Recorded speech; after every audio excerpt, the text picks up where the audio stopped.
Jeffrey Epstein's longtime assistant, Leslie Groff, denied any knowledge of her former boss's crimes during a transcribed interview with House Oversight lawmakers.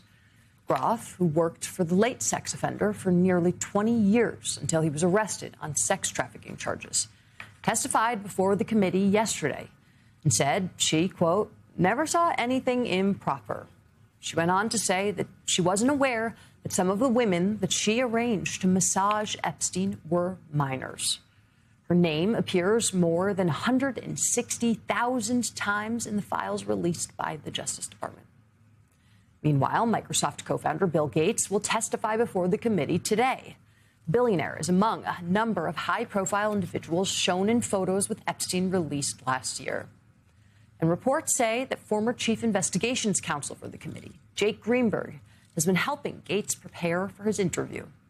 The arrangement is not uncommon, but it sparked concerns among some ethics experts over the optics. Joining us now is Democratic Congressman James Walkinshaw of Virginia. He's a member of the House Oversight Committee. Congressman, thanks for coming to the table this morning. You interviewed Leslie Groff yesterday. You were at the table.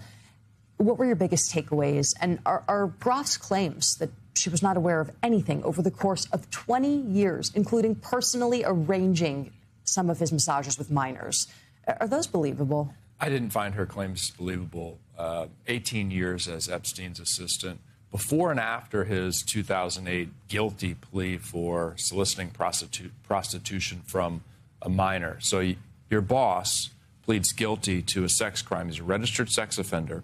And then for 10 years after that, you schedule massage after massage after massage, meeting after meeting after meeting with young women, and you never have a suspicion about what might be going on there. And in some of those emails to schedule those meetings or massages, the young women or girls are telling Miss Groff that they have an orchestra class or they have school.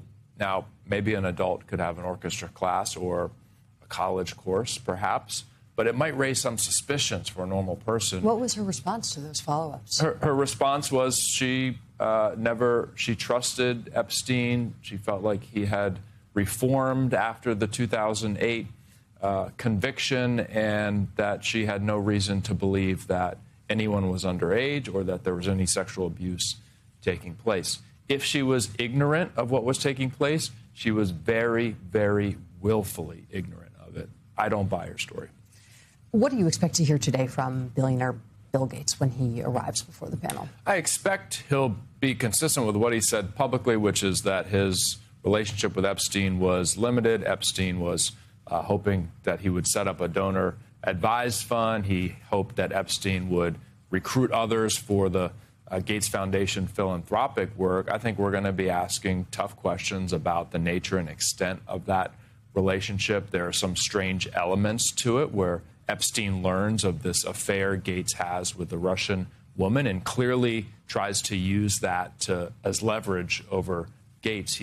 Epstein begins to make payments to the woman and then ask Gates for reimbursement of those payments. This is in the files. We don't know how Gates responded to that request from Epstein. So there are, I think, some really important questions we're going to need to ask today.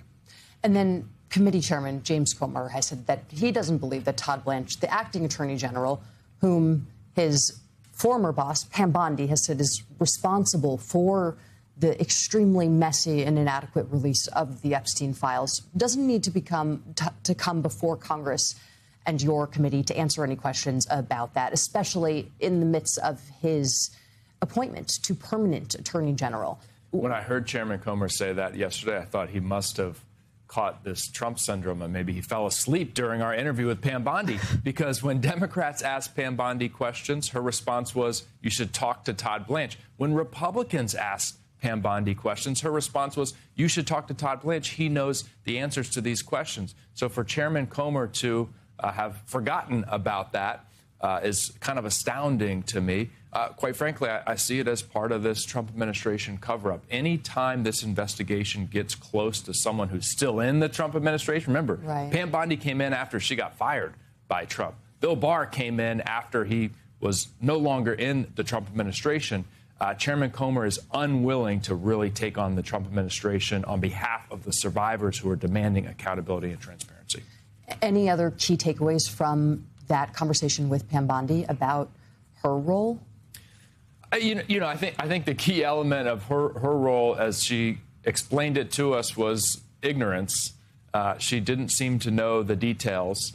We asked her some tough questions about the July 2025 memo, where essentially the Department of Justice said, case closed, nothing to see here. She evaded questions about whether FBI personnel reviewing the files were instructed to flag mentions of Donald Trump, which has been widely reported. Whistleblowers have shared it with Congress. She evaded those questions. Clear she didn't want to answer that. It's quite clear to me that that happened, and we know based on reporting that she went to Donald Trump and said, Mr. President, you need to know you're in the files many, many times. How did that process play out? Right. I'd like to ask Todd Blanche those questions as well. Yeah, figuring out also Donald Trump's role and whether or not any of these directives came directly from him is something that I'll be very interested to find out about that. I'm sure Todd Blanche will be asked about by, hopefully, your Democratic colleagues in the Senate. Yeah. But Democratic Congressman James Walkinshaw of Virginia, thank you so much for joining us this morning.